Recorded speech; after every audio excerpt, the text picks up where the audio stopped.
Olá, irmãos, tudo bem? Como vocês estão?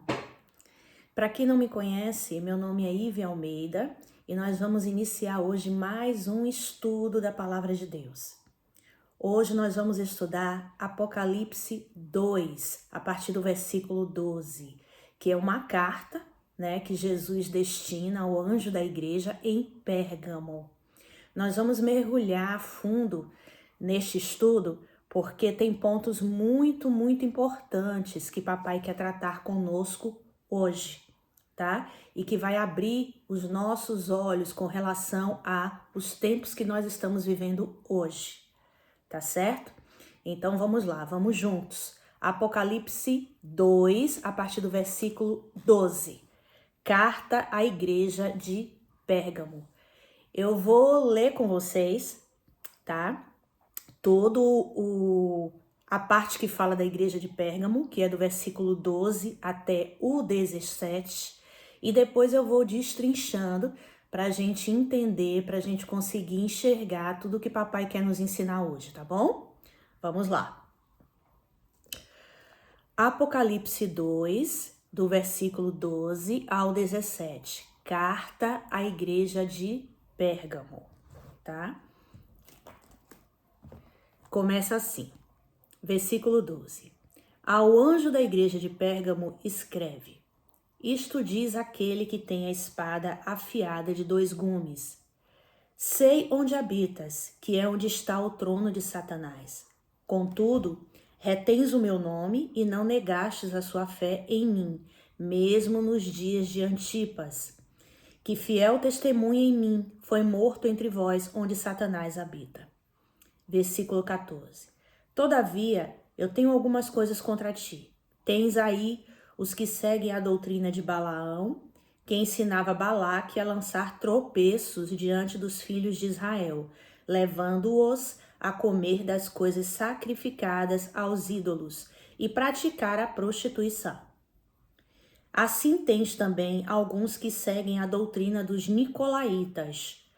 16. Arrepende-te, pois, senão em breve virei a ti e contra eles batalharei com a espada de minha boca. Versículo 17. Quem tem ouvidos, ouça o que o Espírito diz às igrejas. Ao que vencer, darei do maná escondido. Também lhe darei uma pedra branca e na pedra um novo nome escrito, o qual ninguém conhece, senão aquele que o recebe. Amém? Então, logo no início do livro de Apocalipse, nós vemos que a partir do capítulo 2, o Senhor Jesus, ele entrega a João cartas para serem entregue ao anjo do Senhor de cada igreja, né? Aí tem a igreja de Éfeso, de Esmina, de Pérgamo, de Tiatira, são 7 as igrejas, de Sardes, de Filadélfia e a de Laodiceia. Porém, nós só vamos estudar hoje a igreja de Pérgamo, que é o que nos interessa, ainda continuando no assunto dos ensinos distorcidos, dos ensinos da religião, tá? Das comidas que são oferecidas, distorcidas e contaminadas aos filhos de Deus, tá bom? Então, essa aqui eu uso a versão da Bíblia Thompson, né? É essa daqui que eu utilizo, tá? Que é a João Ferreira de Almeida. Ela é Almeida edição contemporânea. Por que eu tô dizendo isso? Porque existem várias traduções, né? E aqui eu achei assim mais fiel, a que mais me despertou a atenção, né? Que papai me levou a ver, é a tradução dos originais, tá? Os originais da Peshitta. A comunidade judaica, ela usa muito uma Bíblia chamada Peshitta, que traz a tradução da Bíblia nos originais, em aramaico, exatamente na língua que era falada na época de Jesus e os seus discípulos, tá?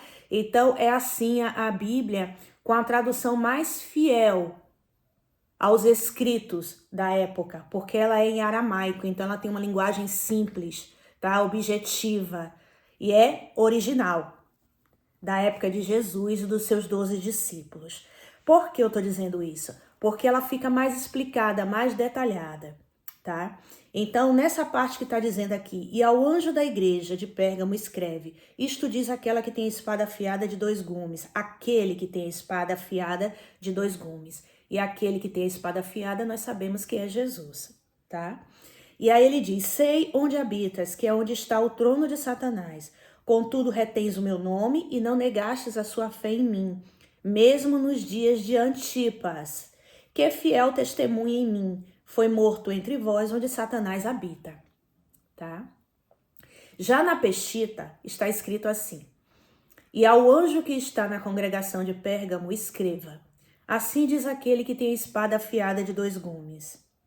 Versículo 13, eu conheço onde você habita, o lugar do trono de Satanás, e você manteve o meu nome e não negou a minha fé, mesmo nos dias em que suportavam contenda, e a minha testemunha fiel, porque todas as minhas testemunhas são fiéis, foi morta entre vocês. Então vocês veem que vem destrinchado numa linguagem bem simples, que é a linguagem em aramaico, nos originais, que era que Jesus falava, na época que ele esteve aqui conosco, né, na sua primeira vinda, tá?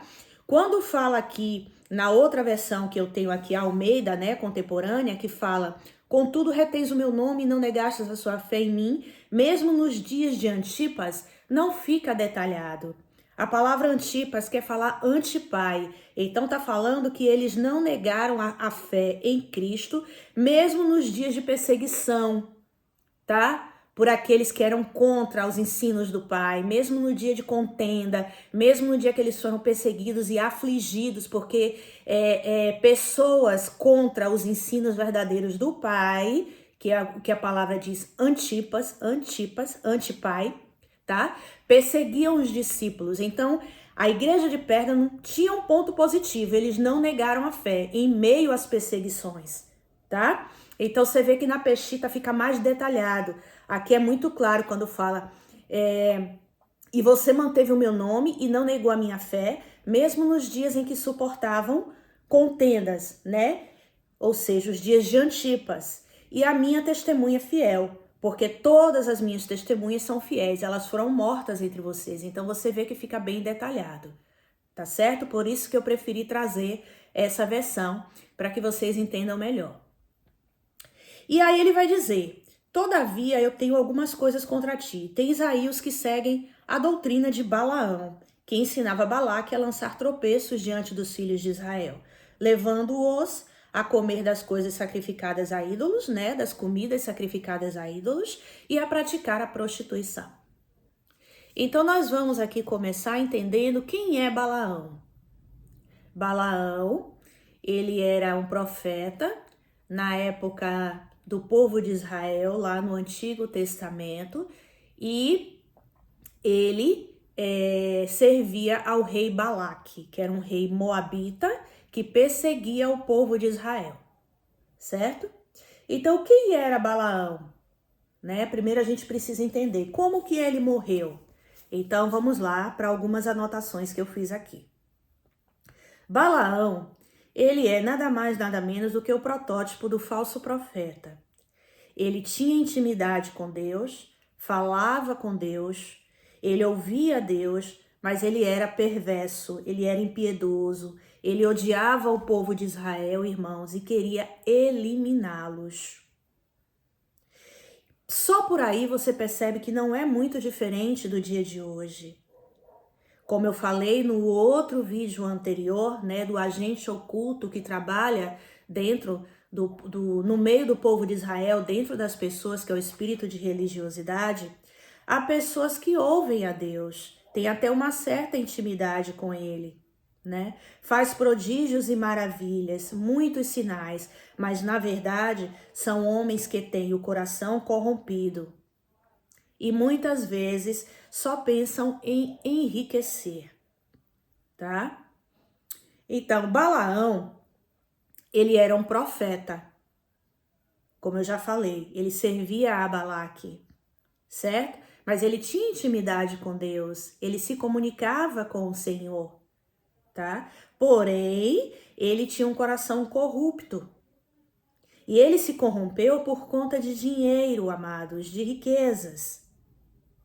Muitos dos discípulos de Balaão que existem hoje, por isso que eu falei que é muito atual, porque o que existe de profetas, né, de líderes, de pessoas que estão ensinando e que têm uma aparência de santo e não é, são muitos, tá? Então, muitos dos discípulos de Balaão, eles possuem 3 características principais. Eles têm o olho mau, são avarentos, eles têm um espírito arrogante e uma alma ambiciosa, tá? E por isso tem um coração corrupto. Esse daí são as características dos falsos profetas. Eles fazem da casa do Senhor um lugar de comércio. São impiedosos, tá? Então, o que acontece? Quando as pessoas elas leem a Bíblia, muitas vezes elas se questionam. Mas nossa, Balaão não era um profeta de Deus? Ele falava e ouvia Deus. Alguém pode até achar que ele era um homem bom, pois como ele pode ser mau se ele se comunicava com Deus e possuía dons espirituais? A resposta é que o fato da pessoa possuir dons e operar por meio deles não significa que esta pessoa pertence a Deus.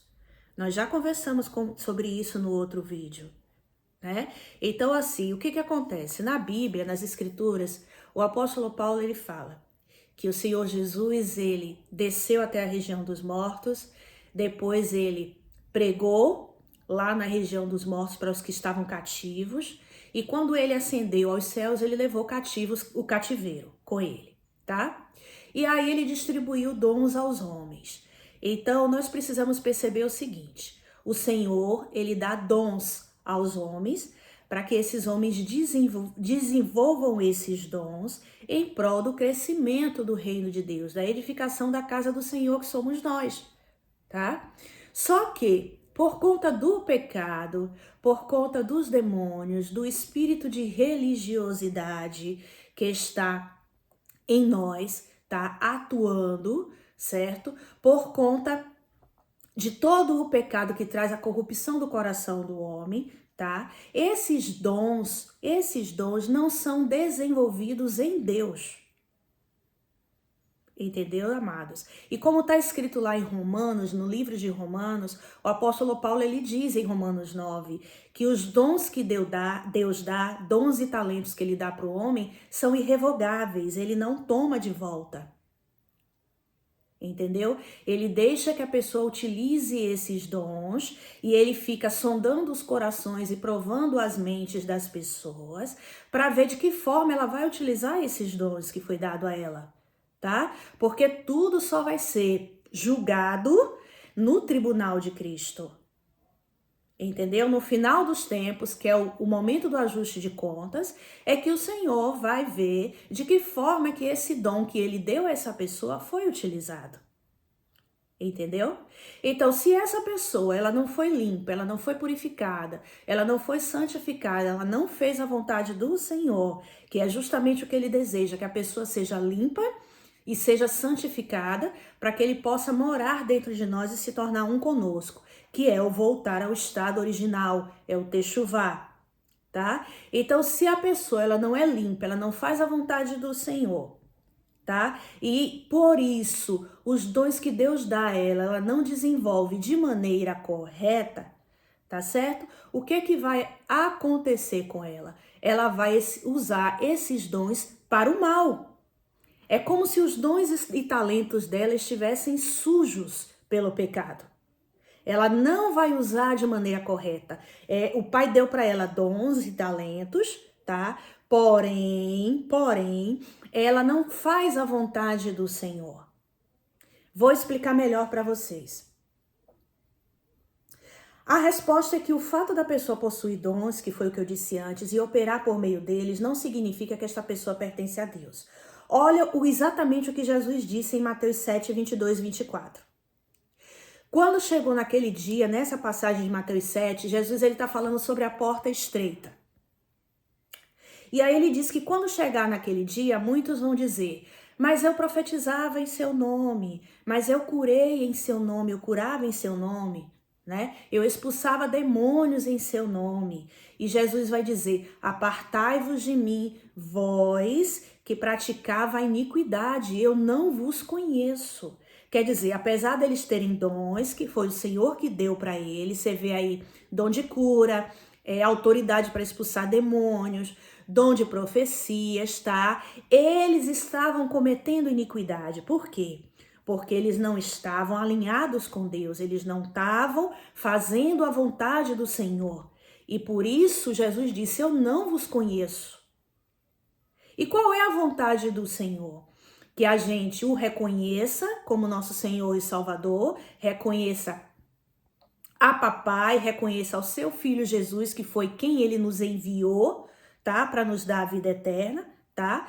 E comece a nos relacionamento entre pai e filho, relacionar com Deus, se alimentar de Jesus, se tornar como ele, permitir que ele nos limpe, nos purifique, nos santifique, sabe? Entrar nesse processo de volta ao estado original, ao jardim, que é o Techuvá, para que a gente possa se tornar um com o Pai, se tornar um filho de Deus legítimo, para que aí sim a gente possa usar os nossos dons em prol do reino, para a edificação da casa do Senhor, da maneira correta, alinhada com Deus, sabe? Praticando justiça na terra como filho de Deus.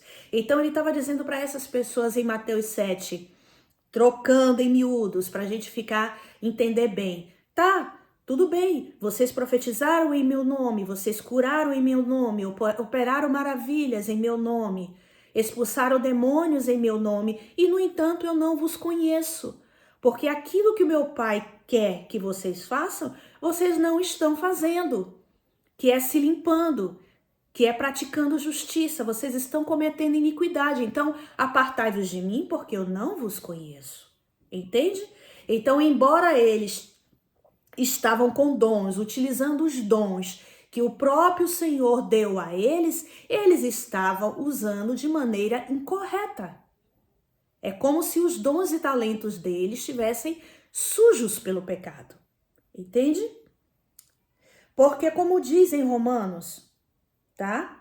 Os dons e a vocação, e não é nem Romanos 9, irmãos, corrigindo, é Romanos 11, versículo 29. O apóstolo Paulo fala que os dons e a vocação que Deus dá a nós são irrevogáveis, ou seja, aquilo que Deus dá aos homens, ele não toma de volta, mas ele permite que a pessoa exerça os dons e talentos que lhe foi dados, mas ele fica sondando o coração e provando as mentes do ser humano para ver de que forma ele irá usá-los.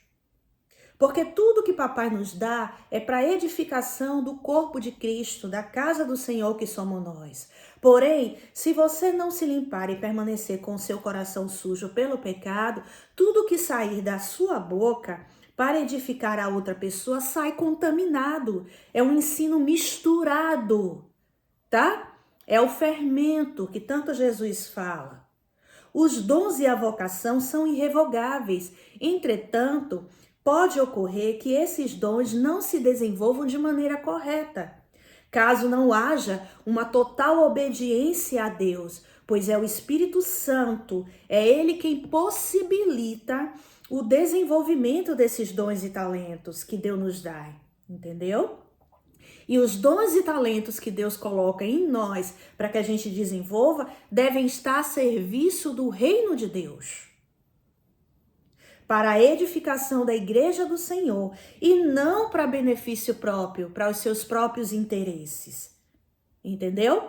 Então, o fato desta pessoa possuir dons não significa que ela pertence a Deus. Jesus ele foi bem claro quando ele disse que a árvore se conhece pelo fruto e não pelo exercício dos dons que lhe foi dado. Muitas religiões, amados, têm cara de Deus, mas são pagãs. Fazem sinais, maravilhas, né? Os líderes que estão lá dentro, as pessoas expulsam demônios, mas não tem nada a ver com Deus. Este é o caso de Balaão.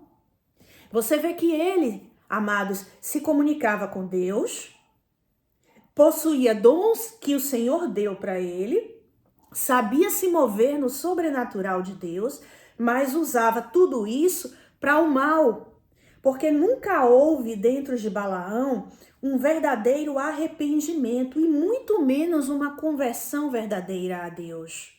Ele manipulava tudo para seus próprios interesses, principalmente a questão financeira, né? Para ganhar dinheiro, para ser rico. Isso nos chama muito a atenção para algo. A pessoa, ela recebe os dons e talentos de Deus, ela até começa bem, desenvolvendo com o Senhor no caminho correto, mas no meio da sua caminhada com Deus, ele se corrompe. Por quê? Porque ele é seduzido por Satanás, pelas riquezas deste mundo, pelo conforto, pelo bem-estar, e se corrompe.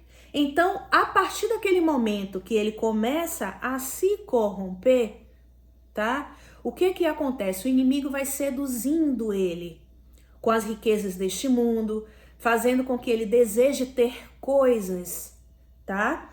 Para o seu conforto, para o seu bel prazer, tá? E comece a agradar mais a carne do que o espírito. E nesse momento é que começa a queda dessa pessoa. Porque o que vai sair de dentro dela são coisas misturadas, é um ensino contaminado. Vocês lembram do último vídeo que eu falei? O que é que Satanás faz com a pessoa? Aqueles que não creem em Deus já estão condenados, que não creem em Jesus, né? Mas aquele que crê, então o que é que ele faz? Através do espírito religioso, que é um principado, um conjunto de muitos demônios atuando dentro da congregação, dentro do povo de Israel, tá? No meio do nosso povo. O que é que ele faz? Ele faz com que essa pessoa se torne uma pessoa religiosa. E ele começa a controlar a pessoa, certo? Então ele faz com que a pessoa tenha zelo, tenha temor de Deus, até comece bem. Mas quando essa pessoa começa a se envaidecer, a se inclinar mais para as coisas deste mundo, ela começa a ficar orgulhosa, ela começa a ficar soberba, ela começa a confiar em si mesmo, ela é atraída e seduzida pelas coisas deste mundo, tá? E aí todos os dons e talentos que o Pai colocou dentro dela começa a ser sujo. E tudo que sai dela para outras pessoas sai contaminado, um ensino misturado. Ela oferece uma comida misturada, contaminada para quem as segue e as ouve. Entende?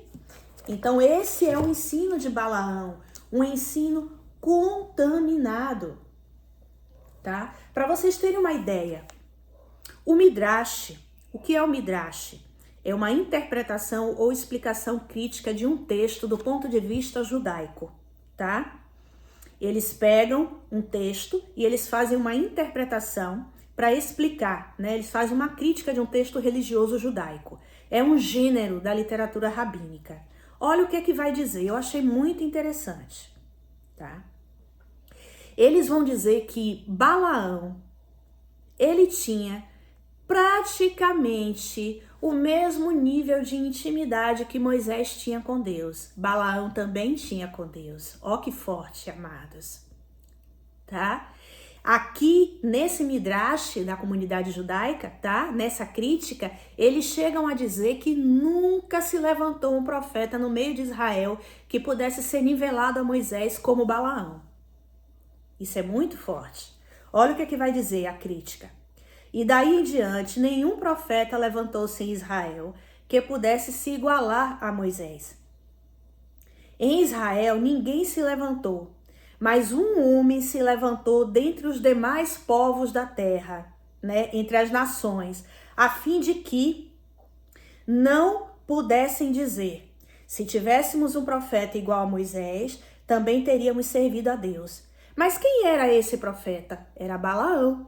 Veja que os dons e talentos que estavam sobre Balaão e o fato dele se comunicar, dele ouvir a Deus, dele falar com Deus, a intimidade que Balaão tinha, tá? A comunidade judaica, os rabinos, chegaram a nivelar, através do Midrash, tá? O tipo de relacionamento que Balaão tinha com Deus a Moisés. Chegou a igualar o profeta Balaão com o profeta Moisés. Entendeu? E aqui eles fazem a pergunta, mas quem era esse profeta? Era Balaão. O Midrash, ele está comparando Moisés a Balaão. No meio do povo de Israel, não se levantou ninguém como Moisés, mas dentre as nações, no meio de outros povos, se levantou Balaão com o mesmo nível de Moisés. Isso é muito forte. Aí alguém pode perguntar, mas se Balaão era impiedoso e era indigno, como pode ser comparado a Moisés, né? Porque Moisés era um homem que estava a serviço do Senhor, ele era amigo de Deus, ele falava com Deus, ele era digno, né? E Balaão era indigno. Como que eu posso comparar os dois? A questão é que os dois foram levantados como profetas, só que um por Deus, entendeu? Dentro do povo de Israel. E o outro também foi levantado por Deus entre as nações. Um no meio do povo de Deus, do povo de Israel, que era Moisés, e um outro entre as nações. Ambos eram grandes líderes, possuíam dons espirituais, se comunicavam com Deus, mas Moisés era um líder digno e Balaão tornou-se um líder indigno. Ele se corrompeu no meio da caminhada. Moisés, ele não se corrompeu e Balaão, sim.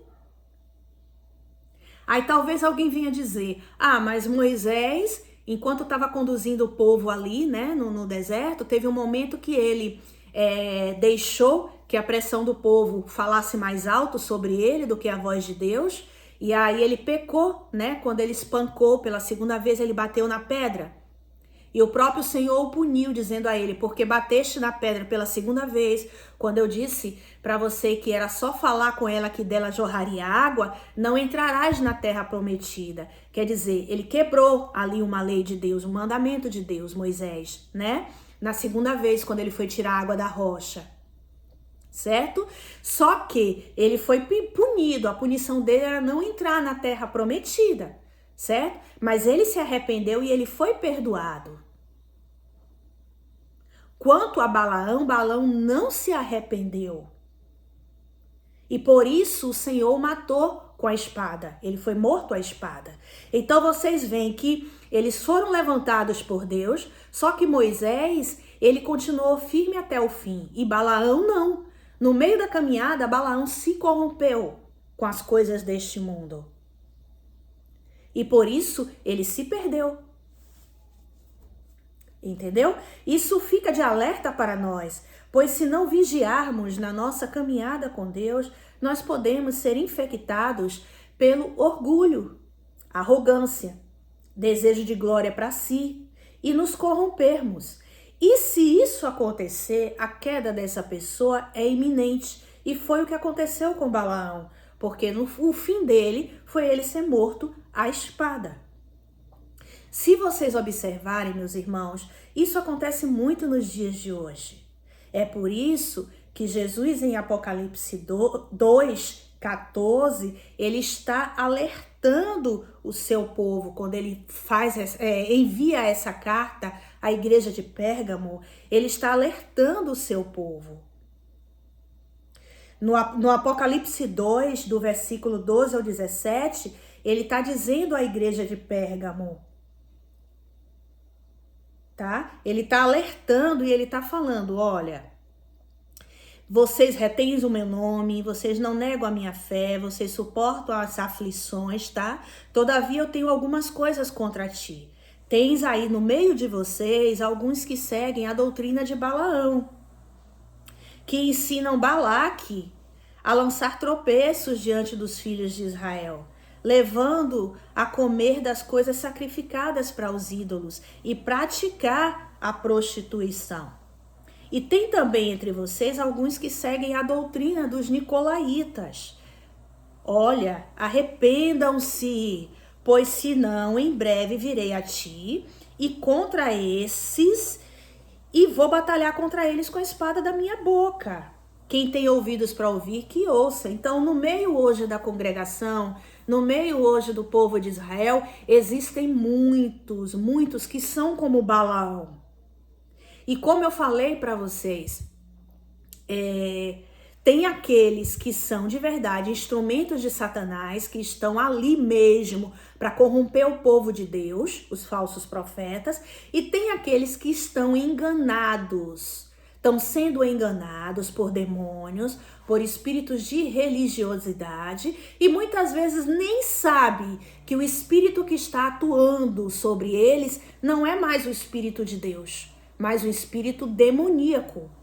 Então, na verdade, tem um joio, certo? Como eu falei no vídeo passado, que nem sabe que é joio.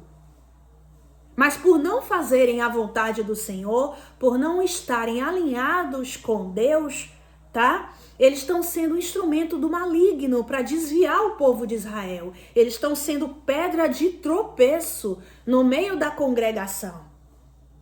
E fazendo com que os filhos de Deus que estão nas congregações, que estão sendo ensinados por ele, se alimentem de uma comida contaminada, misturada.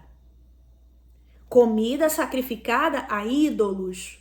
E por isso essas pessoas estão se prostituindo. De que maneira? Se prostituindo com outros deuses que não é o Senhor. E aqui Jesus é bem claro, ele está dizendo que em breve ele virá a essas pessoas e contra os que estão ensinando. Então, Jesus vai trazer juízo não só para aqueles que estão ensinando, mas para aqueles que também estão se alimentando da comida contaminada, que são os discípulos desses líderes. Entendeu? Essa carta, ela foi destinada por Jesus à congregação de Pérgamo, é verdade. E Pérgamo, ela era uma grande cidade no século I. Ela se tornou a cidade-sede do governo romano na Ásia. Era uma cidade muito formosa, onde havia um famoso altar que era dedicado a Zeus. E tinha um trono de Satanás nesta cidade. Eles chamavam, amados, Zeus de o pai de todos, o Deus Salvador. Então agora eu vou trazer um contexto histórico para a gente entender o porquê que Jesus disse que nessa cidade de Pérgamo estava o trono de Satanás. Aqui no versículo 13 ele vai dizer: eu sei onde habitas, que é onde está o trono de Satanás. Por quê? Agora nós vamos para o contexto histórico. Nós vimos o que estava se referindo a Balaão e aos ensinos de Balaão. E agora vamos ao contexto histórico. Nesta cidade havia culto a Zeus, que era o pai de todos, culto a Atena, que era, segundo os gregos, a deusa da sabedoria e da guerra, e culto a Dionísios, que é o deus do vinho, da folia e da diversão. E também havia um hospital e um templo para Asclépios, deus da cura. Então, só por aí nós podemos perceber que Pérgamo era uma terra idólatra. Então, ser discípulo de Jesus em Pérgamo não era fácil. Era uma perseguição terrível. Tá? Então, os discípulos de Jesus, as testemunhas fiéis lá nessa cidade eram perseguidas de maneira ferrenha, era muito grande a perseguição, era uma terra idólatra. Pessoas do mundo inteiro iam até essa cidade de Pérgamo cultuar esses deuses e principalmente buscar a cura física, no hospital de Asclépios, que era considerado o deus da cura. Satanás, a gente precisa entender, meus amados, que Satanás também cura. Mas ele cura para te enganar. Aqui eu vou dar uma pausa. Veja bem o que acontece com muitas religiões, só para explicar para vocês entenderem. Principalmente essas congregações religiosas do tempo de hoje, que atraem as pessoas para os seus templos, pessoas que estão em busca de ter coisas, tá? De emprego, de dinheiro, de uma cura, né? Porque estão doentes fisicamente. Elas são seduzidas pelas coisas deste mundo, pelas riquezas deste mundo. São atraídas, tá? Com a promessa de que se elas congregarem nesses templos religiosos, nessas denominações, ela vai ter sucesso financeiro, ela vai ter a cura para a doença dela, ela vai ter aquisição de bens como carro, casa própria, né? Dinheiro na conta sobrando para viajar, né? Com a desculpa de que um filho de Deus, ele come do melhor dessa terra, certo?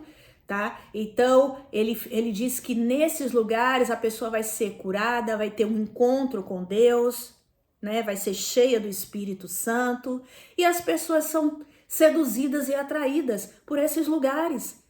Vocês podem observar que esses templos estão cheios de pessoas, mas essas pessoas estão ali sendo seduzidas por Satanás, estão sendo enredadas, enganadas, tá? Seduzidas pelas coisas deste mundo. Pessoas que estão muito mais preocupadas em ter do que ser filho de Deus. Mas, irmã, na Bíblia está escrito que os filhos de Deus, eles vão comer do melhor dessa terra. Sim, sim. Mas depois que eles se tornam filhos de Deus, é o Senhor quem dá e dá em abundância. A prioridade é me tornar em quem Jesus me chamou para ser. A minha prioridade é a minha salvação. A minha prioridade é Deus. Entendeu? Então essas pessoas são atraídas até com algo que surgiu nos nossos tempos, que é a tal da teologia da prosperidade. Então essas pessoas, elas são atraídas por Satanás nesses templos para que elas comecem a congregar lá. E como eu expliquei para vocês que essas religiões, essas denominações que Satanás criou, elas têm um pouco de Deus lá dentro, elas têm princípios de Deus lá dentro. Porque, irmão, veja bem, se você cumpre um mandamento de Deus, você cumpre um mandamento de Deus, tá? Você tá ali fazendo as coisas certinhas para Deus, certo? Você obtém resultado. Entendeu? Você obtém resultado porque você está sendo perseverante, você está sendo determinado, você está tendo constância naquilo. Certo? Agora a pergunta, qual é a vontade de Deus? A vontade de Deus é que você seja limpo, seja purificado, seja santificado, que você se torne um com Ele, filho de Deus legítimo, e confirme a sua eleição, seja salvo. Essa é a verdadeira vocação dos santos. Não são bens materiais, não são ter coisas, é a sua salvação. Então, essas religiões atraem as pessoas com essa sedução das riquezas deste mundo, dos bens materiais, e elas ficam presas naquilo, elas não investem na sua salvação. E eles dizem que essas pessoas, quando elas começam a servir a Deus assim nos templos, elas vão ser salvas, elas já têm o Espírito Santo, elas já estão cheias. Por quê? Porque eles resolvem os problemas dela. Ela vai lá, ela é curada, ela vai lá, ela consegue um emprego, entendeu? Ela começa a ganhar dinheiro, sabe? Ela compra o carro dela, ela começa a ter coisas. Por quê? Porque Satanás dá. E ele dá esse banquete, ele permite que essas pessoas tenham essas coisas para enganá-las, para mantê-las cegas. Porque enquanto elas estão preocupadas com coisas dessa vida, elas não fazem a vontade de Deus e por isso não alcançam a salvação. E dessa maneira, Satanás vai levando muitos para o inferno. Porque quando elas de fato acordarem para aquilo que é real, para aquilo que verdadeiramente importa, a maioria já vai estar com a salvação perdida. Entende, irmãos? Então o foco do filho de Deus, daquele que quer se tornar filho de Deus, não é em ter coisas, mas é em ser filho de Deus. E está a serviço do Senhor. Porque ter uma vida nesta vida, amado, se ela não for para servir a Deus, ela não tem o menor valor. Principalmente agora que está se aproximando os últimos dias. Nós já estamos vivendo os últimos dias da igreja na terra. Tá? Já está próximo a vinda do nosso Senhor para resgatar a sua igreja. Tá? E o que é que nós vamos levar? Nós não vamos levar nada do que foi adquirido aqui na terra. Então, dessa forma, através desse ensino de Balaão, através desse ensino contaminado que está levando as pessoas ao inferno, Satanás está levando muitos. Sabe? Ele está fazendo com que as pessoas sejam levadas à perdição, levadas ao inferno, achando que estão salvas. Esse é o problema. Porque elas estão sendo atraídas e seduzidas pelas coisas deste mundo. Elas estão cegas. É por isso que elas precisam se limpar em Jesus. É por isso que elas precisam se alimentar da comida verdadeira que é Jesus, em relacionamento com Deus. É por isso que elas precisam vir para fora para poder ter um encontro verdadeiro com o Senhor Jesus. Entendeu? Então, voltando agora para o contexto histórico de Pérgamo. Em Pérgamo também tinha um centro de adoração ao imperador Augusto da época. Então, além de todas essas adorações a Zeus, a Atenas, a Dionísio, a Asclépios, que era o deus da cura, tá? Também tinha a adoração ao imperador da época, que é o imperador Augusto. Então, todos deveriam adorá-lo. E quem não adorava ao imperador, e nem o idolatrava, e nem idolatrava esses falsos deuses, eram perseguidos e até mortos, que é o caso dos discípulos. Então, imagina como era para eles viver naquela época. E imagina como é tão difícil para nós, que somos filhos de Deus, aqueles que têm um coração sincero mesmo, e que estão dispostos a dar as suas vidas por amor a Jesus, né? Como é difícil para nós vivermos neste mundo aqui, incontaminados, né? Sem nos influenciar com os ensinos deste mundo, os ensinos de Balaão. É muito difícil, mas nós temos que estar dispostos a servir a Deus até a morte, como testemunhas fiéis do Senhor Jesus. Em Efésios 6,17, o apóstolo Paulo vai dizer que a espada, ela é a palavra de Deus. E é a palavra de Deus que vai julgar a todos os homens no final. Jesus, ele disse isso nas Escrituras, que ele não ia julgar ninguém, mas todos seriam julgados pela palavra quando chegasse o dia do julgamento, o dia do juízo. O imperador Augusto, ele também possuía uma espada, e que simbolizava o seu poder e a sua glória. E quando o imperador Augusto ele levantava a espada para alguém, o imperador romano, né, Augusto, e aquilo ali determinava se aquela pessoa ia viver ou ia morrer. Então, ele tinha, esse imperador romano, o poder da vida e da morte sobre as pessoas. Quando ele levantava a espada dele, a pessoa podia morrer ou viver. Com a sua espada, ele tinha o poder de aplicar a pena de morte. Ele decidia quem morreria e quem viveria. Mas aqui nesse texto de Pérgamo, Jesus ele vai dizer: eu sou quem tenho a espada de dois gumes, a verdadeira.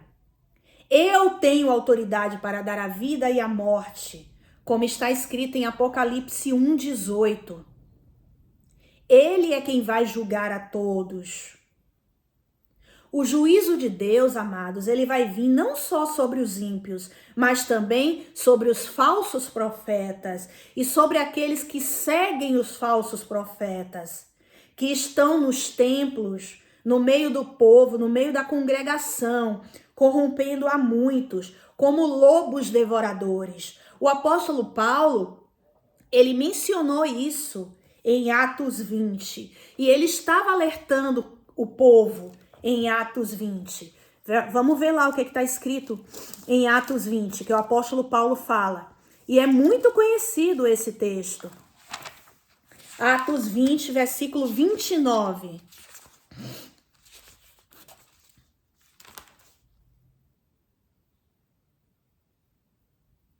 Olha o que o apóstolo Paulo fala.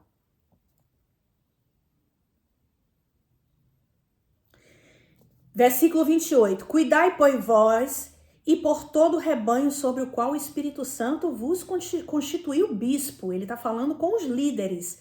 Cuide de vocês, né? Tome cuidado por vocês e por todo o rebanho sobre o qual o Espírito Santo vos levantou, bispos, para apacentardes a igreja de Deus, a qual ele comprou com o seu próprio sangue. Tome cuidado, vocês que estão na frente do rebanho, que estão conduzindo o rebanho, que é a igreja de Deus, ao qual Jesus comprou com seu próprio sangue.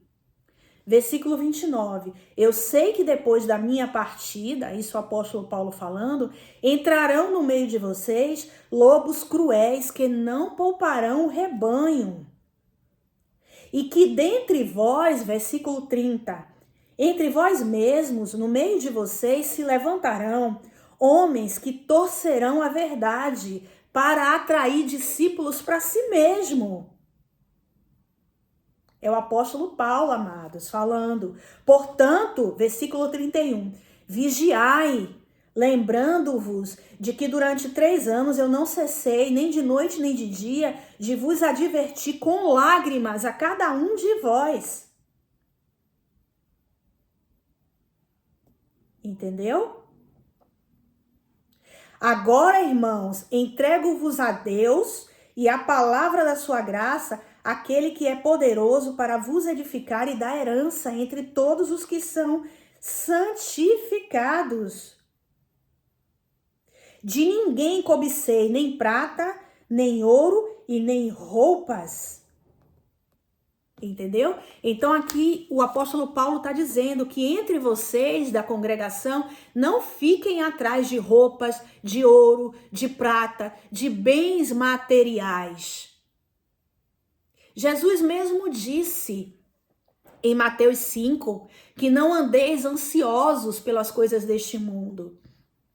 Que não façam que nem os gentios que ficam preocupados com as coisas deste mundo. Nem com o que vai beber, nem com o que vai vestir, nem com o que vai comer. Mas Jesus diz, buscai o reino de Deus e a sua justiça, e todas estas coisas vos serão acrescentadas. Porque papai, ele sabe de tudo que nós precisamos. Mas coloque a justiça de Deus e a busca pelo reino de Deus em primeiro lugar.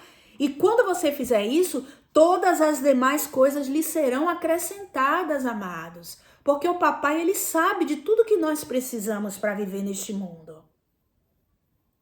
Entendeu? Então o apóstolo Paulo, ele está aqui alertando, ele está dizendo que no meio da congregação vão se levantar lobos devoradores e vão ensinar coisas distorcidas, distorcendo a verdade, um ensino contaminado para fazer discípulos que estão seguindo a eles mesmos e não a Deus. E com isso vai servir de pedra de tropeço no meio da congregação, levando a muitos ao engano e, consequentemente, ao inferno.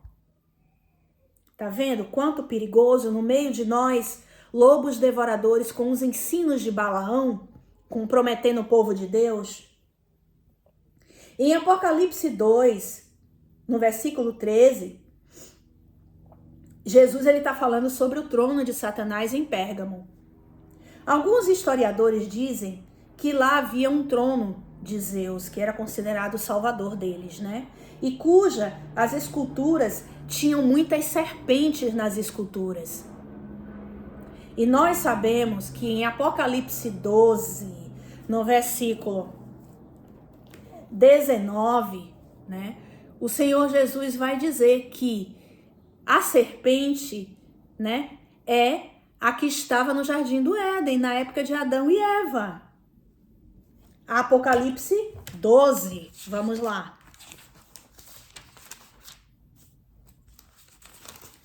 Apocalipse 12 vai falar justamente sobre a mulher e o dragão. E aqui no versículo 9 vai dizer: e foi precipitado o grande dragão. Quem é o grande dragão que vai ser precipitado no final dos tempos? A antiga serpente, que se chama Diabo e também se chama de Satanás. Apocalipse 12, versículo 9. Tá? Então, nesse trono de Zeus, na cidade de Pérgamo, havia muitas esculturas de serpentes, que era o lugar onde Zeus estava assentado. E a serpente, ela é um símbolo de Satanás. Em Pérgamo também, eles prestavam cultos a Zeus, Atena, Dionísios e também ao deus da cura, que é o Asclépio. Esse deus da cura, o Asclépio, também era representado por uma serpente. Ele tinha um bastão e tinha uma serpente. E lá nessa cidade tinha um grande hospital onde as pessoas iam buscar cura. E muitas vezes faziam sacrifícios humanos a esse Deus, nos seus rituais, que ficavam famosos no mundo inteiro daquela época. Um hospital. E também tinha nesse lugar o templo do imperador, que era chamado Templo Guardião, na parte elevada da cidade rochosa de Pérgamo. E esse templo, que era o chamado Templo do Guardião, ele era visível para qualquer pessoa que se aproximasse da cidade. E nesse templo eram feitas constantes cerimônias de adoração ao imperador e aos discípulos do imperador. Tá? E o que acontece? Aqueles discípulos de Jesus que não adorassem a nenhum desses deuses e nem muito menos ao imperador eram perseguidos e mortos por não participarem de tudo isso. Então a perseguição naquele tempo era tamanha, era muito grande com o povo de Deus. Por isso que mais abaixo aqui em Apocalipse 2, na igreja de Pérgamo, você vai ver que o Senhor está dizendo que essas testemunhas que morreram por ele foram chamadas de testemunhas fiéis, porque não negaram a sua fé, mas morreram pelo Senhor Jesus. Foram até o fim, não se contaminaram, suportaram toda a perseguição contra eles. Aqui também eu quero fazer uma pausa para mostrar a vocês quantos já viram que muitas vezes quando a gente vai a um hospital, vai a um médico e vê eles vestidos de jaleco branco, né? Principalmente na enfermagem, eles têm um símbolozinho no jaleco que é um bastão com uma serpente enrolada. Aquele símbolo, amados, é chamado de bastão de Asclépio ou de Esculápio. Ele é um símbolo grego, é um símbolo de idolatria a esse Deus. É um bastão com uma serpente enrolada, tá? É o símbolo da medicina. É um símbolo pagão e idólatra.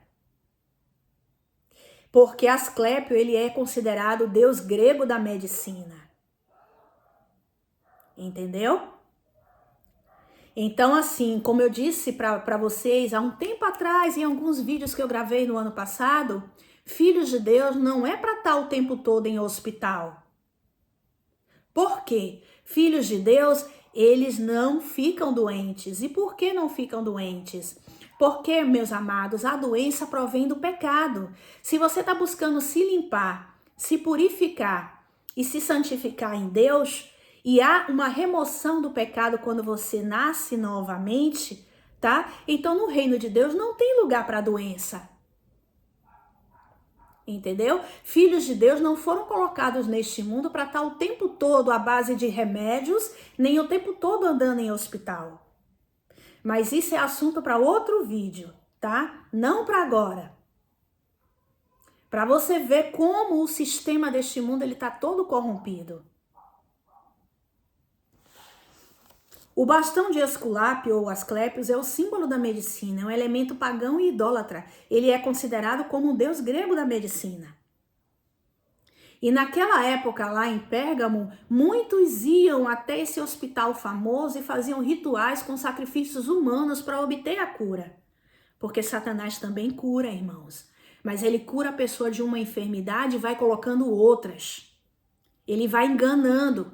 Quantas vezes quem já frequentou ou continua frequentando esses templos que prometem essas coisas, cura, vida financeira, cura de depressão, cura de problemas amorosos, né? Ele fala: não percam nenhuma reunião, não deixem de fazer suas campanhas, não quebrem as correntes que são feitas, porque se você deixar de frequentar, se você quebrar, entendeu? Vai voltar tudo de novo. Você não pode, você tem que ser fiel ao templo, né? Fiel àquele ensino que está sendo lhe dado. Você tem que fazer novenas, né? Às vezes 7 sextas-feiras. Eu posso falar porque eu já fiz parte de uma dessas denominações, tá? E se você, por acaso, quebrar algum dia, não puder ir, quebrar algum voto que for feito, olha, cuidado, porque isso traz condenação para ti. E você pode voltar a ter tudo de novo. Pode isso, irmãos. Você fica preso nisso. Porque se você não cumprir nenhum daqueles ensinos que eles estão colocando, você pode voltar a ficar doente novamente. Você pode perder tudo que você adquiriu enquanto você estava ali, servindo a eles no templo, a ensino de demônios. Isso são ensinos de Balaão, meus irmãos. E aí a pessoa ela fica com medo de sair e de seguir suas próprias vidas e perder tudo aquilo que elas adquiriram. Carro, emprego, dinheiro, saúde. E ainda fazem com que essas pessoas acreditem que tem o Espírito Santo. Isso é muito forte, irmão. Muito forte, irmãos. Bom, vamos voltar aqui. Enfim, Pérgamo era uma cidade idólatra. E o trono de Satanás está aonde? No meio da idolatria. É lá onde ele mora, onde ele reside. É onde ele fica assentado. E os discípulos estavam ali, os discípulos de Jesus, para quê? Para combater o paganismo, para combater esse ensino. E por isso eles eram perseguidos e muitas vezes mortos. Você observa que nesse texto de Apocalipse 2, Jesus ele condena aqueles que seguem o ensino de Balaão, que se diziam discípulos de Jesus, tinham aparência de discípulos de Jesus, mas tinham um pezinho no mundo, sabe? Eles não tinham de fato se convertido, mas eles serviam a Deus e serviam ao mundo, porque eles não abriam mão das coisas deste mundo. Tinha os discípulos, sim, que permaneciam em Deus, ficavam firmes até o fim e não se contaminavam com as coisas deste mundo. Se santificavam cada vez mais, né? Buscavam a Deus e eram fiéis até a morte. Mas também tinha os outros discípulos que se misturavam com as coisas deste mundo. E é justamente esse o problema, a mistura, amados. Papai, ele não pode habitar de maneira definitiva, vir morar dentro de você de maneira definitiva, se você estiver misturado, se você estiver contaminado pelos ensinos deste mundo, pelos valores deste mundo. A pessoa, ela precisa decidir se ela quer servir a Deus ou se ela quer servir ao mundo. Entendeu? O próprio Jesus falou que não dá para servir a 2 senhores. Entendeu? Então, nessa época também tinha os discípulos verdadeiros e tinha aqueles que se diziam ser discípulos de Deus, mas se misturavam com as práticas daquela época. E hoje existe muito, as igrejas estão assim, os templos são assim, de pessoas que se dizem ser de Deus, seguidores do Senhor Jesus, mas que ainda praticam coisas mundanas. Só um momento.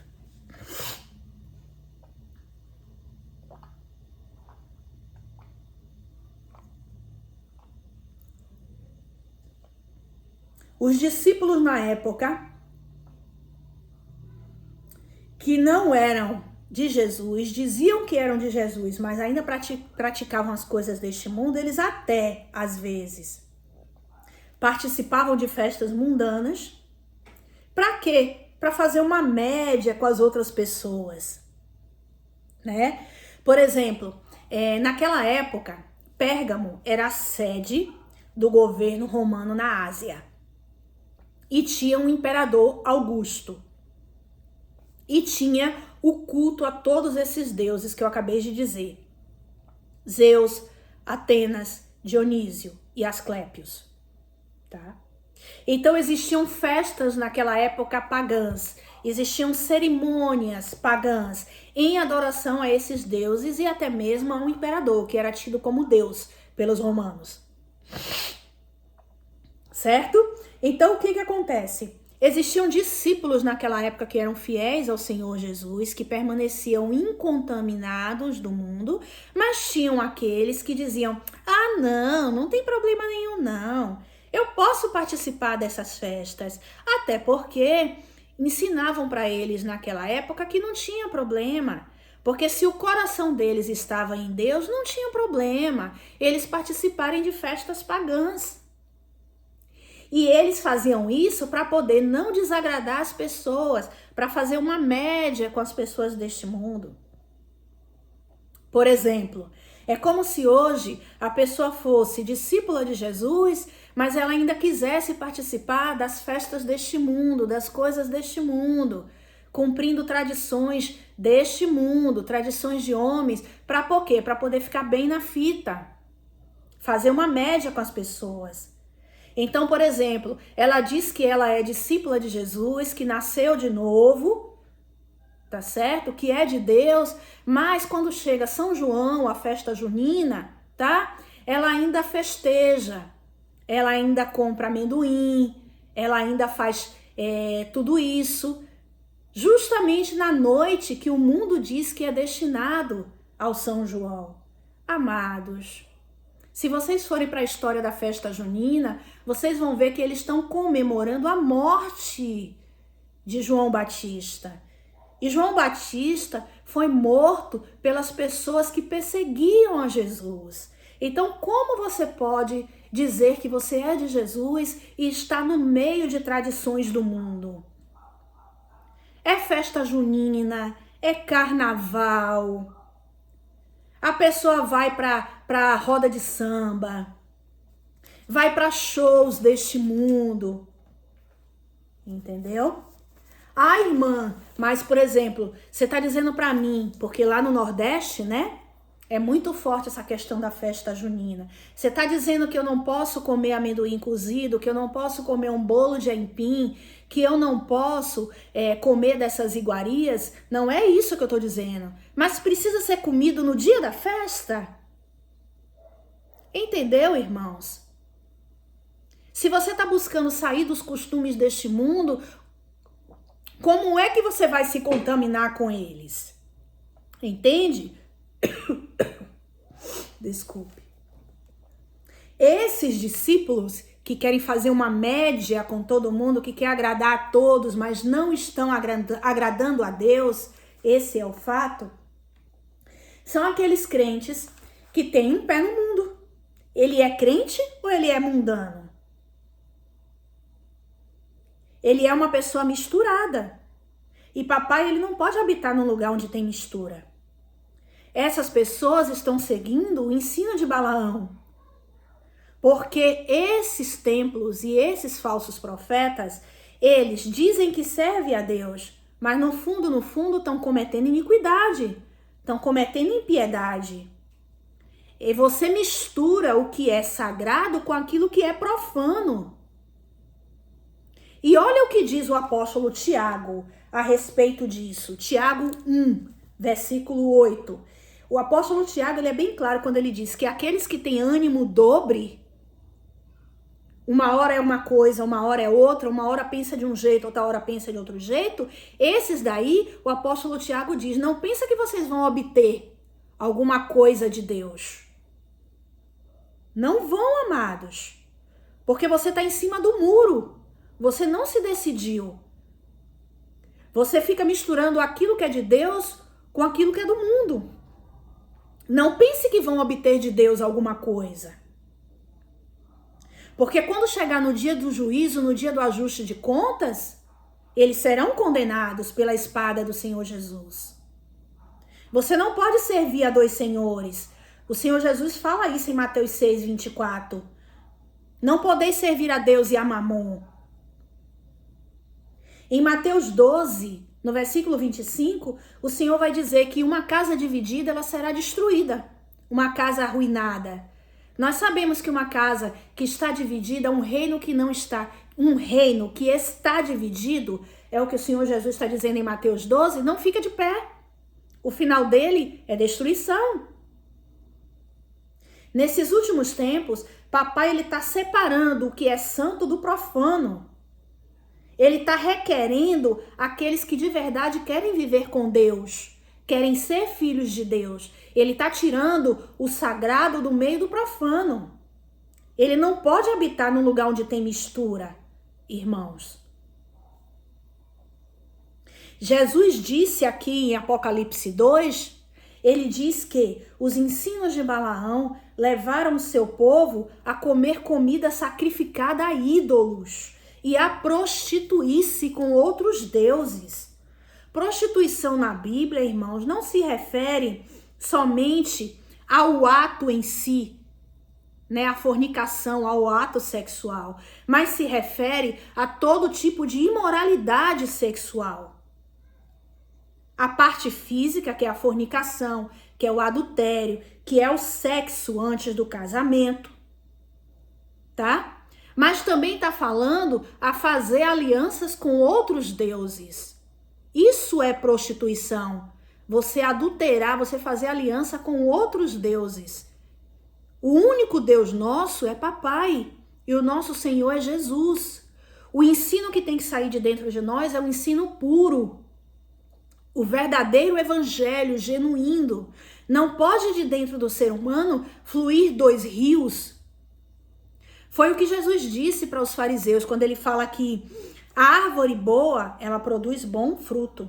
A árvore má, ela produz um mau fruto. Não pode uma árvore boa produzir mau fruto e nem uma árvore má produzir bons frutos, porque senão o que está saindo disso daí é uma nova raça de pessoas, uma raça híbrida. Tá fluindo dois rios de dentro dela. Um rio que corre para algo bom e um rio que corre para o lado mal. Pode de alguém fluir dois rios? Tem que ser um único rio que vai fluir para a vida eterna. Tem que ser um único conceito, que é o conceito do reino de Deus. Um só reino, um só conceito, um só rio. Então, quando eu ensino as pessoas um ensino misturado e contaminado, e quando essas pessoas passam a se alimentar desse ensino contaminado e passam a me seguir, não só eu estou entrando em condenação, como eu estou levando essas pessoas também a serem condenadas no fim dos tempos. Isso é muito sério, irmãos. Por isso que eu preciso me limpar, para que de dentro de mim saia uma comida limpa para edificar o povo de Deus. Para fazer eles crescerem na graça e no conhecimento do Senhor Jesus. Alcançar a perfeição. Entendeu? Para vocês terem uma ideia, amados, tem essas igrejas que pregam até o namoro cristão. Amados, eu não sei se vocês sabem, mas cristão, não existe namoro cristão, amados. Cristão, ele não namora. Esse conceito de um namoro antes do casamento, isso é conceito do mundo. Segundo as leis judaicas, segundo as leis de Deus, quando chega o tempo determinado pelo Senhor, ele vai mostrar para a mulher quem vai ser o seu marido. E ele vai mostrar para o homem quem vai ser a sua esposa. E quando isso lhe for revelado, então o pai vai fazer com que essas pessoas façam um compromisso, como se fosse um noivado, trazendo ao conceito desse mundo. É como se fosse um noivado antes do casamento. Você vai firmar um compromisso com aquela pessoa. Os dois firmam um compromisso diante do Senhor e se preparam para casar. Para vocês terem uma ideia, durante o compromisso do homem com a mulher, não existe contato físico, amados. O beijo na boca, por exemplo, e o sexo é para depois do casamento, não antes. Entendeu, amados?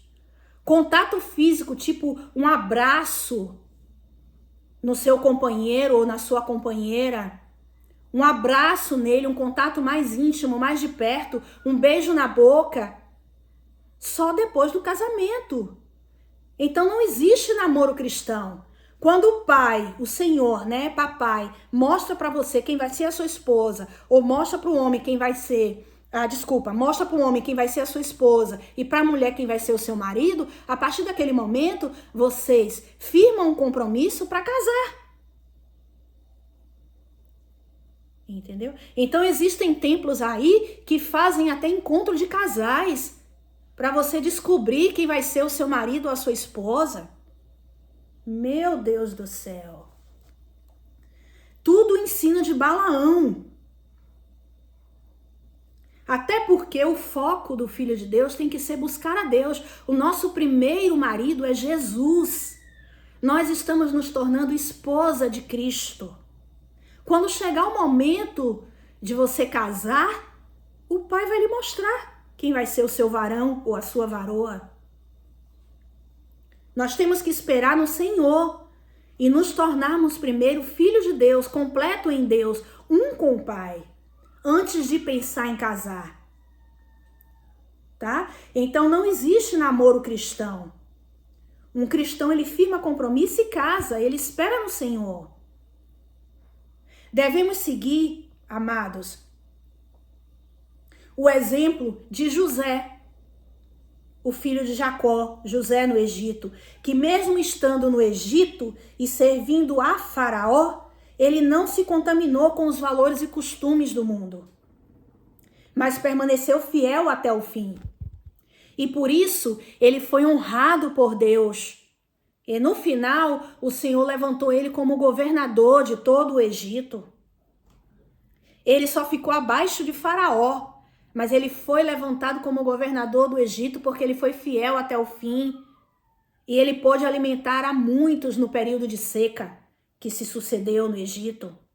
Todos iam até José para que eles os alimentassem. E a gente sabe que José nada mais é do que a tipificação de Jesus, do Cristo. E outro exemplo de Daniel, tá? Que servia a Deus em Jerusalém. E quando Nabucodonosor invadiu Jerusalém e levou os cativos para a Babilônia, levou Daniel também, tá? E Daniel, ele viveu no palácio, ele foi educado, ele aprendeu a cultura da época de Nabucodonosor, mas ele não se contaminou, ele permaneceu fiel até o fim. E foi honrado por Deus no final também. Entendeu? Se tornou conselheiro do rei. Quem não sabe da passagem onde não só Daniel, como os outros que estavam com ele, Sadraque, Mesaque e Abidnego, decidiram não se contaminar com a comida do mundo, mas permaneceram fiéis até o fim e foram honrados pelo papai no final. Eles estavam no mundo, mas não se contaminaram com os ensinos de Balaão e nem trocaram e nem negociaram seus valores cristãos. Nós somos chamados, amados, para influenciar o mundo com os valores do reino e não deixar que os valores do mundo entrem e contaminem o reino de Deus que está em nós. Nós devemos ser os influenciadores e não os influenciados. Devemos permanecer incontaminados neste mundo. Hoje, com o mundo moderno, os valores mudaram, né? Nós bem sabemos. E o tipo de idolatria até mudou também. Porque hoje o que impera é o materialismo, é a busca do meu prazer, do meu benefício, do meu conforto, né? E não o de Deus, o benefício de Deus, fazer a vontade de Deus, sabe? Satanás, ele seduz os cristãos com os desejos da carne, com as riquezas deste mundo atual. E o que é a idolatria? A idolatria, meus amados, nada mais é do que você pegar aquilo que você gosta muito e colocar acima de Deus. E priorizar, colocar no lugar de Deus. Aquilo se torna mais importante para você do que Deus. Isso passou a ser sua prioridade. Então hoje, no mundo moderno, você pode estar idolatrando as redes sociais, o seu celular, porque você passa mais tempo nas redes sociais e com o seu celular do que com Deus. Você pode estar idolatrando o seu carro, a sua casa própria, os seus filhos em primeiro lugar do que a Deus, tá? As suas riquezas, a sua conta bancária, porque você confia que você vai ter uma velhice boa e com segurança se você tiver um dinheiro guardado na conta, porque você já trabalhou muito, então você precisa aproveitar a sua aposentadoria. Conhecer o mundo inteiro, com viagens. Você precisa fazer uma poupança para quando você envelhecer. A sua segurança não está em Deus, né? Está nas riquezas deste mundo. Você, na verdade, não acredita que Deus pode cuidar de você enquanto você estiver neste mundo e que não vai te faltar nada. Você precisa ter uma outra segurança. Então, a sua confiança ela não está em Deus. Ele não é a sua prioridade. Hoje, você mesmo pode ser o seu Deus quando você idolatra a sua mente, a si próprio e aos seus próprios conceitos. Pode ser um celular, pode ser um carro, pode ser uma casa própria, pode ser a sua conta bancária, pode ser a sua família que você coloca acima de Deus, os seus filhos, o seu casamento, tudo, enfim, que você colocar no lugar de Deus, acima de Deus, que você der mais atenção do que ao próprio Deus, se tornou o seu Deus. E você acabou de se tornar um idólatra. Tá? Jesus diz em Marcos 4,19, ele está falando em Mateus 13,22, em Mateus 16,25 e em Lucas 12, né? Vamos lá em Marcos 4,19. Olha o que Jesus diz em Marcos 4. Eu gosto de mostrar a vocês, para vocês verem que está na Bíblia, está na minha Bíblia, está na sua Bíblia. Marcos 4, versículo 19. Jesus ali está falando da parábola do semeador e ele dá o exemplo de 4 tipos de terra. E no versículo 18, Marcos 4, versículo 18, ele diz que os outros são os que recebem a semente entre espinhos, os quais ouvem a palavra de Deus, ou seja, esse é o exemplo de uma terra que recebeu uma semente, né? São 4 tipos de terra. Nesse versículo 18, ele está falando de um tipo de terra que recebeu a semente entre espinhos, ouviram a palavra de Deus, mas os cuidados, no plural, deste mundo, os enganos das riquezas e as demais ambições, entretanto, entraram nessa pessoa e sufocaram a palavra, ficando o quê? Infrutífera a palavra, não produziu frutas. Entendeu? Olha o que Jesus está dizendo, essa pessoa foi seduzida pelas riquezas deste mundo. Aí, Mateus 13, 22, vamos lá para Mateus 13, também está falando sobre a parábola do semeador em Mateus 13, e está falando justamente sobre esse tipo de terra que foi seduzida pelas riquezas deste mundo, pelas preocupações dessa era. Entendeu? E fala aqui, ó, o que foi semeado, Mateus 13, 22. Essa semente ela foi semeada entre espinhos, é o que ouve a palavra, mas as preocupações deste mundo e a sedução das riquezas sufocam a palavra e ela fica o quê? Infrutífera. Mateus 16, 25. Olha só o que Jesus está dizendo em Mateus 16, cujo título é: o discípulo de Jesus ele deve levar a sua cruz. Jesus diz para ele, em Mateus 16, 24. Então disse Jesus aos seus discípulos, se alguém quiser vir após mim, negue-se a si mesmo, tome a sua cruz e siga-me. 25. Pois aquele que quiser salvar a sua vida, quiser garantir a sua vida neste mundo, a perderá. Mas quem perder a sua vida por amor de mim e do evangelho, a achará.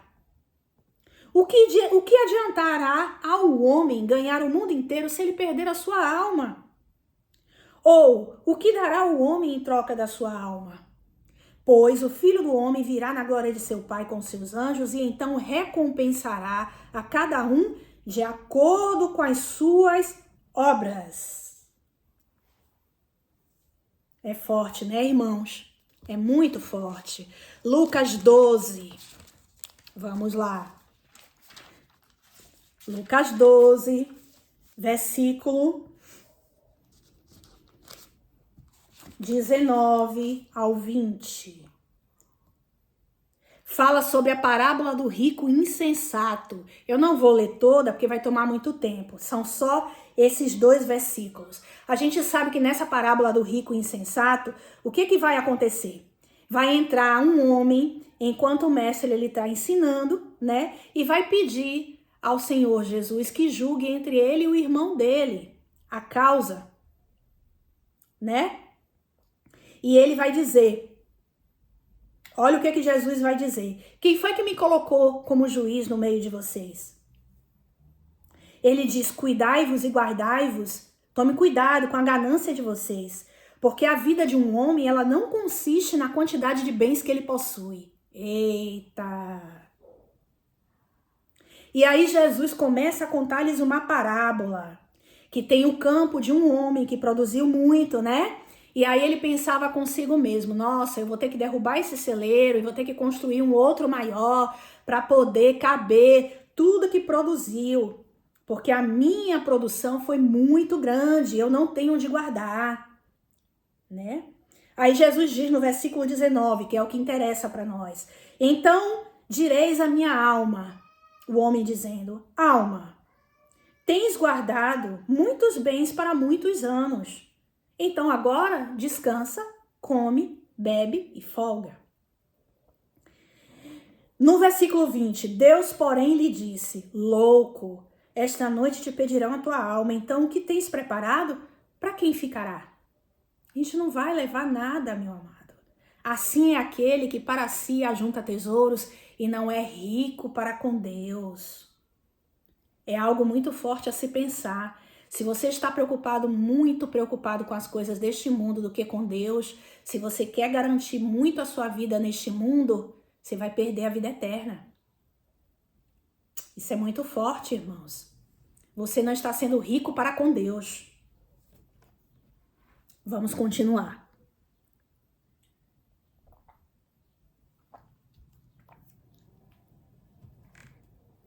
Em Apocalipse 2, voltando para Pérgamo, Jesus fala sobre a fiel testemunha que foi morta. E é uma alusão.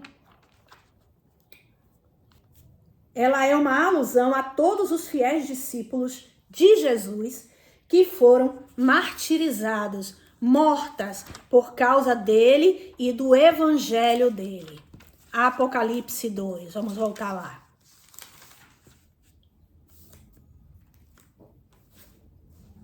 As que não se dobraram e foram fiéis até a morte. A mensagem de Jesus, amadas, ela é muito clara. Você tem que estar disposto a morrer por Jesus e pelo evangelho dele. Se você amar mais a sua vida do que a mim, você não é digno de mim. Foi o que Jesus disse em Mateus 10, 37. Se você amar mais a sua vida do que a mim, você não é digno de mim. Se você amar mais a sua mãe, o seu pai, o seu irmão, a sua mulher, o seu filho, as suas riquezas, as coisas deste mundo mais do que a mim, você não é digno de mim. Simples assim. Você tem que estar disposto a pagar o preço. E é um preço de cruz. Mas hoje o que nós temos é uma igreja que tem medo até de falar em morte. Né? Vamos continuar. Apocalipse 2, versículo 14. No versículo 14 ele vai dizer: todavia eu tenho algumas coisas contra ti. Tens aí os que seguem a doutrina de Balaão, que nós já falamos sobre Balaão. E ensinava o quê? Balaque, que era o rei da época, a lançar tropeços diante dos filhos de Israel, levando-os a comer de coisas sacrificadas aos ídolos e praticar a prostituição. Né? No Novo Testamento, Balaão, ele é o codinome para alguém que seja um falso profeta, desviando o povo de Deus do reto caminho, como está em 2 Pedro, capítulo 2, versículo 15. Esta imagem de um falso profeta, ele é extraída da Torá. Essa imagem de Balaão é extraída do Velho Testamento, como está lá em Números, tá? Balaão levou o povo à desobediência, agindo por interesses financeiros, por ambição e vaidade. Balaão, ele se corrompeu por causa das riquezas, tá? Então a pessoa hoje que está no mundo, ela vive de acordo com os valores e costumes do mundo. Ela diz até que aceita Jesus e começa a segui-lo. Só que se ela não se limpar dos conceitos deste mundo, das coisas pagãs, do que é religioso, para que de fato ocorra uma verdadeira transformação, uma verdadeira libertação em Cristo, ela vai viver a condenação eterna. O que Jesus está dizendo aqui em Apocalipse 2, alertando, é que se você de fato não se limpar, não fizer a vontade do Senhor, ele vai vir com a espada de 2 gumes e ele vai matar não só a Balaão, como também aos discípulos de Balaão. Hoje, a maioria das pessoas começam a seguir Jesus e depois se contaminam com as coisas deste mundo. Começam a praticar as coisas mundanas. É como se hoje não tivesse diferença entre quem serve a Deus e quem não serve a Deus. Você mistura Jesus com o mundo, o santo com o profano, porque o ensino de Balaão, ele diz que você não tem problema, que o que importa é o seu coração, que Deus sabe, que Deus te conhece, tá? E você acaba sendo só ouvinte das leis de Deus, mas não praticante do evangelho. Não houve em ti uma verdadeira conversão. Entendeu? Não houve uma mudança dentro de você, e como eu falei no outro vídeo, essa mudança ela é feita através de uma ação sobrenatural do Espírito Santo dentro de você, quando você permite que ele faça isso, se submetendo à vontade dele. Então, quando isso não acontece, você vira um ser misturado. E você nunca se liberta de fato e de verdade. Dentro de uma pessoa, ela tem que ter só um conceito, um só reino, um só Senhor, que é Jesus. O ensino de Balaão é um ensino distorcido, misturado, totalmente contaminado pelos conceitos mundanos. A idolatria, ela está totalmente ligada à prostituição, que é a imoralidade sexual. No livro de Sabedorias de Salomão, no capítulo 14, versículo 12, ele diz que a ideia de fazer ídolos foi o começo da fornicação no meio do povo de Israel. E a invenção de ídolos levou todos à corrupção da vida. Balaão, ele foi ameaçado de ser morto pela espada, pelo anjo de Deus, caso ele continuasse se opondo a Israel, sendo pedra de tropeço em Israel. Está escrito em Números 22, do versículo 23 ao 31. Essa é a passagem onde Balaão, ele vai com a jumenta ao encontro do povo de Israel. E no meio do caminho, a jumenta, ela empaca, né? Ela para, porque ela vê o anjo do Senhor com uma espada na mão. E o Senhor fala através da boca da jumenta, ou da mula, né? Tem algumas traduções que falam mula, né? E aí, ele não ouve, ele até bate na jumenta. E já que ele não deu ouvidos, ele foi morto à espada, logo mais à frente, em Números 31, no versículo 8. É o episódio da jumenta e da morte de Balaão. né? O que acabou selando o destino de Balaão e não permitiu que ele entrasse de maneira definitiva no reino de Deus. De forma semelhante, no livro de Apocalipse, Jesus é que possui a espada afiada de 2 gumes, que é destinada aos que seguem o ensino de Balaão, aos líderes e também aos seus discípulos, ou seja, eles serão condenados caso não se arrependam verdadeiramente e se convertam ao Senhor Jesus. Caso não façam o caminho de volta ao jardim, não faça techuvá. Eles vão ser mortos pela espada do Senhor Jesus. Jesus, ele é bem claro nesse texto. Não siga os ensinos de Balaão, nem adotem o estilo de vida deles. E esse alerta é porque muitos estão no meio da congregação de Israel.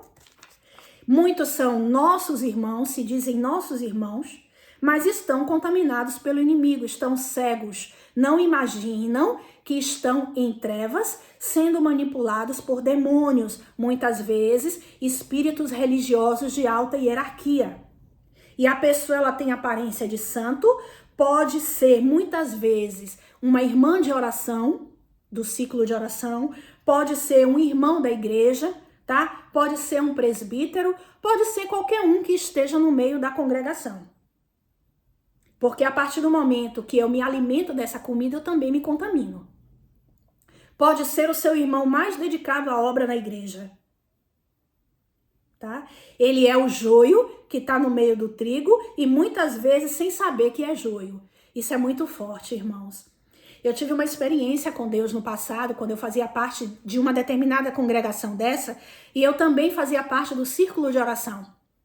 E uma das coisas que o Senhor fez foi me tirar, né? Ele me chamou para vir para fora e ficar com ele.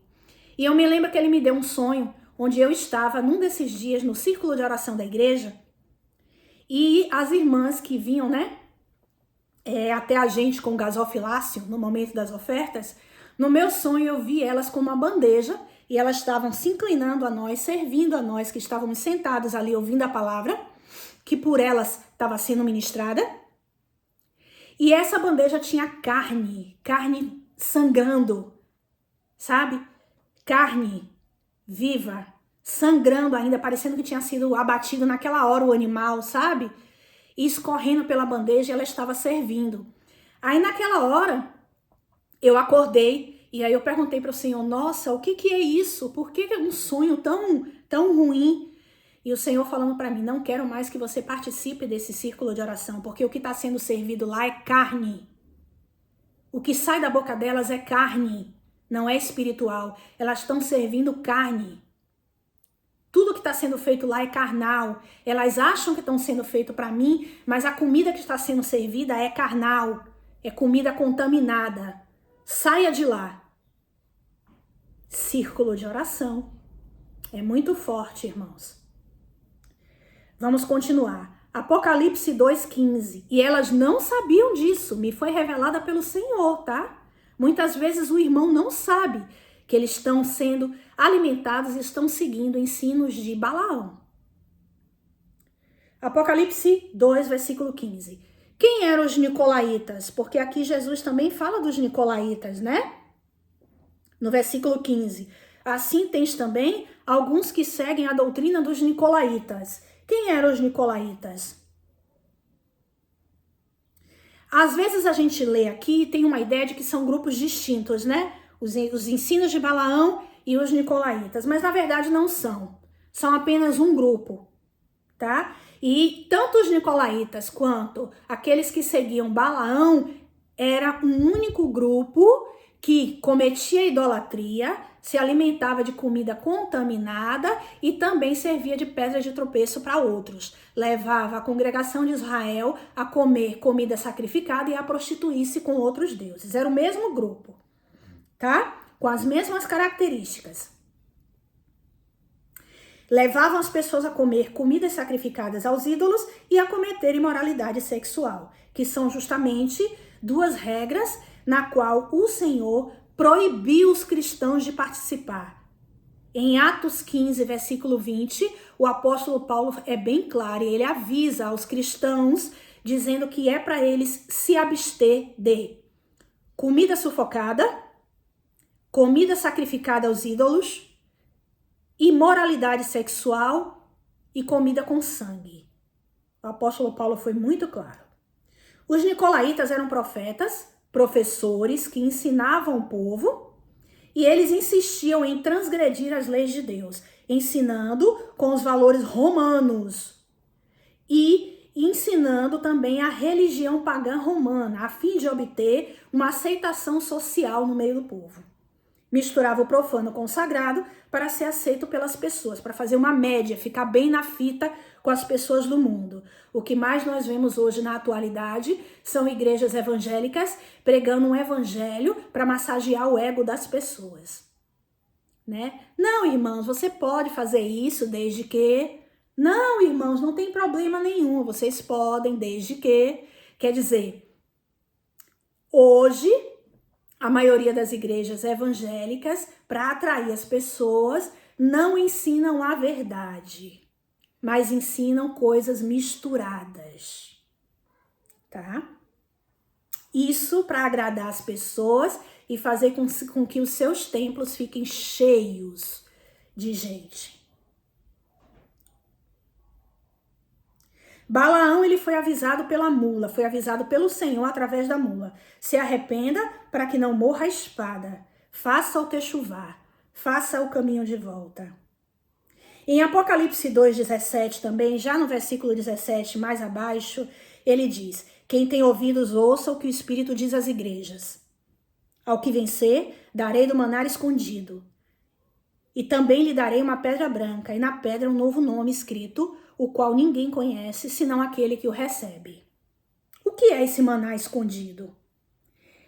Existem dois tipos de comida segundo a Bíblia. Existe a comida sacrificada aos ídolos, que é oferecida por Satanás, e tem o maná escondido, que é oferecido ao povo de Israel, que nada mais é do que o Senhor Jesus, o pão que Deus nos deu, que desceu do céu para alimentar o seu povo.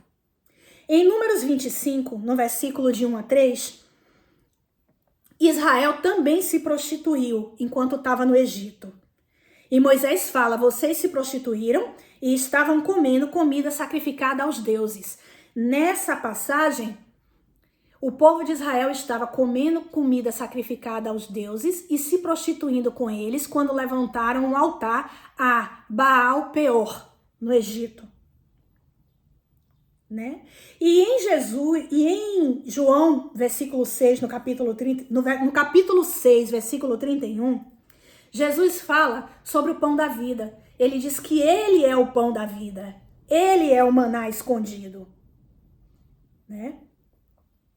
Em Êxodo 16, capítulo 16, versículo 32, Deus ordenou a Moisés que pegasse uma porção do maná, porque vocês lembram que no Egito, o pai, ele resolveu alimentar o seu povo com o maná que caía do céu, para alimentar o povo todos os dias. E quando chegava, e a pessoa tinha que pegar aquela quantidade do dia, ela não podia guardar para o outro dia, entendeu? Quando chegava no sexto dia, ela pegava o bastante para o sétimo dia, que era o sábado, Shabat. Mas ela não podia guardar. Todos os dias o papai provia o alimento do povo de Israel através do maná que caía do céu. Quando chegou em João 6, Jesus ele fala que o verdadeiro maná não foi aquele que papai deu ao povo no Egito que caía do céu, mas ele é o verdadeiro maná, o pão da vida que caiu do céu, que veio do céu para alimentar o seu povo. Então, nós precisamos nos alimentar do maná. E por que maná escondido? Porque em Êxodo 16:32, Deus ordenou a Moisés que pegasse uma porção do maná e a colocasse dentro de um pote de ouro, dentro da Arca da Aliança, junto com as tábuas da lei, que era a tábua do testemunho, e a vara de Arão, que havia florescido. Então, dentro da Arca da Aliança, e a Arca da Aliança representa a presença de Deus, tinha dentro da Arca da Aliança 3 elementos. O pote de ouro com o maná dentro, escondido. As tábuas da lei, que era chamada tábua do testemunho. E a vara de Arão que floresceu. Esse maná dentro do pote de ouro serviria de sinal para gerações futuras sobre o verdadeiro alimento de Deus para o nosso sustento. O verdadeiro pão, que é Jesus, que estava dentro do pote de ouro, dentro da Arca da Aliança, dentro de um relacionamento com Deus, dentro do Pai, dentro do templo. Entendeu? Então, assim, eu preciso, através do meu relacionamento com o Senhor, com o Papai, Ele me chama, eu saio para fora, venho para um relacionamento, saio para fora do sistema, tá? Deste mundo, do sistema babilônico, venho e começo a me relacionar com o Papai e começo a me alimentar do pão que é Jesus. E aí sim eu começo a ser limpo, eu começo a ser purificado dos pecados, eu começo a entrar no processo de volta ao jardim, a fazer techuvá, até que eu volto ao estado original e me torno um com ele, que é quando ocorre o novo nascimento. Morte e ressurreição no reino de Deus. Tudo isso é feito através de uma ação sobrenatural pelo Espírito Santo, mas eu tenho que atender ao chamado, eu tenho que querer. Eu tenho que ir em busca desse maná escondido, que é o meu verdadeiro alimento e que está dentro da arca, num lugar de relacionamento com Deus. Especulam-se que a Arca da Aliança tenha sido perdida, né, na tomada de Jerusalém, quando Jerusalém foi invadida. Mas, na verdade, a arca ela foi escondida por Deus para ser revelada para nós nesses últimos tempos, na era da volta de Jesus. Né? Ela faz parte da era messiânica e tá voltando agora, tá nos sendo revelado agora para que a gente se prepare para a volta de Jesus. O maná escondido será o alimento dos justos na era messiânica. Entendeu? Em João 6,35, Jesus disse: eu sou o pão da vida, ele é o maná, amados, o verdadeiro alimento espiritual. Em Apocalipse 11, no versículo 19, João, ele tem uma visão de que o céu é aberto e ele vê a Arca da Aliança num templo no céu. E essa Arca da Aliança, ela vai descer quando Jesus vier reinar no milênio. Entendeu? Então é algo que está nos sendo revelado agora no fim dos tempos, para que a gente venha a se alimentar do verdadeiro maná, o maná que está escondido dentro da Arca da Aliança, num lugar de relacionamento com Deus. Entendeu? Em Apocalipse 2,17, continuando aqui, também fala sobre uma pedra branca. Essa pedra branca, aqui na minha versão, né, da Almeida Contemporânea, fala pedra branca, mas na Peshitta, nos originais, fala que nós iremos receber um papel, um acerto de contas em branco. Então, tanto o acerto de contas em branco quanto a pedra branca é a mesma coisa. No grande dia do juízo, no dia do ajuste de contas, será nos dado, se você for fiel e permanecer até o fim, uma pedra branca ou um papel branco, um acerto de contas em branco, como se dissesse para você, você que permaneceu até o fim, que morreu e ressuscitou comigo, que se tornou filho de Deus, a sua ficha está limpa, não tem nada que lhe condene, porque Jesus pagou o preço e você também pagou o seu preço junto com Jesus, e por isso Jesus te limpou de todo o pecado. Em Romanos 8 está escrito, nenhuma condenação há para aqueles que estão em Cristo Jesus. Então, quando chegar no fim dos tempos, no ajuste de contas, não existe condenação sobre nós, os filhos de Deus, que permaneceram fiéis até o fim, que confirmaram a sua eleição e se tornaram filhos de Deus. Quando for aberto os livros, o nosso papel, a nossa folha vai estar em branco, porque Jesus pagou por nós. Nós fomos para a cruz junto com ele. E nós vamos ser absolvidos de qualquer condenação futura.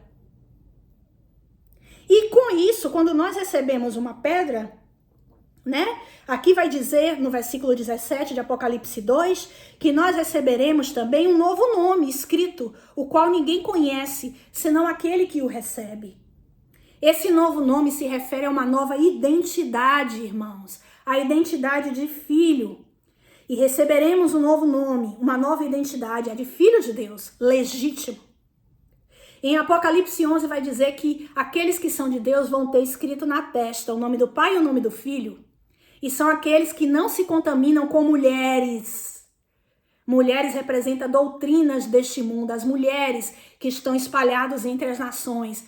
Esses são aqueles que se permanecem virgens, que têm a veste de linho branca, que representa os atos de justiça praticados. São limpos e purificados pelo sangue do Cordeiro. E tem na testa escrito o nome do Pai e do Filho e seguem o Cordeiro aonde quer que ele vá, até a morte. Em Isaías 62, versículo 2, fala justamente que esse novo nome se refere à nova posição de Israel diante de Deus no futuro. Se refere a uma nova identidade que um discípulo de Jesus receberá quando ressuscitar dos mortos na era messiânica. Esse novo nome somente é possível se relacionando com Deus e se alimentando do verdadeiro maná, que é Jesus. É forte, né, irmãos? E como eu falei para vocês, no vídeo que eu gravei sobre chamado para fora, fala que, apesar de a era messiânica ainda não ter começado, porque só vai começar a era messiânica de fato e de verdade quando Jesus voltar, tá?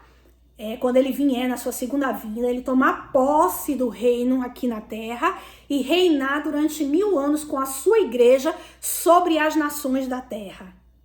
1000 anos o reinado do Filho, do Senhor Jesus. Porém, nessa era ainda, que é a era do maligno, aqueles que se tornam filhos de Deus já podem experimentar de poderes do mundo vindouro e já podem viver uma vida de ressurreição.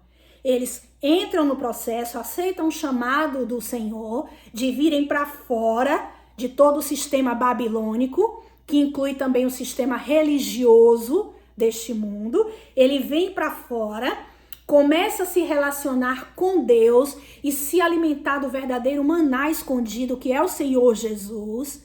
E ele vai permitindo que Jesus limpe, purifique e o santifique, tá? Quando chegar no último dia do processo dele, que é quando ele vai estar diante da cruz de Cristo, e ele vai decidir morrer por Cristo, e o Senhor Jesus vai o ressuscitar como Filho de Deus, como igreja gloriosa, né? Porque é Jesus quem nos torna filhos de Deus, tá? E nos entrega ao papai, e nós nos tornamos filhos deles, né? Filhos dele, do papai, selados pelo Espírito Santo. Nascemos da água e do Espírito, como diz em João 3. Ali nós já passamos pela morte e pela ressurreição, tá? E vamos viver uma vida de ressurreição aqui na terra, como reis e sacerdotes do Senhor, para poder ir atrás dos filhos, reunir os filhos perdidos da casa de Israel que estão espalhados por todo o mundo, reuni-los num só corpo, que é o corpo de Cristo. Nós já experimentamos aqui na terra poderes do mundo vindouro, e com eles a morte e a ressurreição em Cristo. E vamos estar prontos e preparados para a volta do nosso Senhor. Porque quando ele vier, ele já vem para casar com a igreja.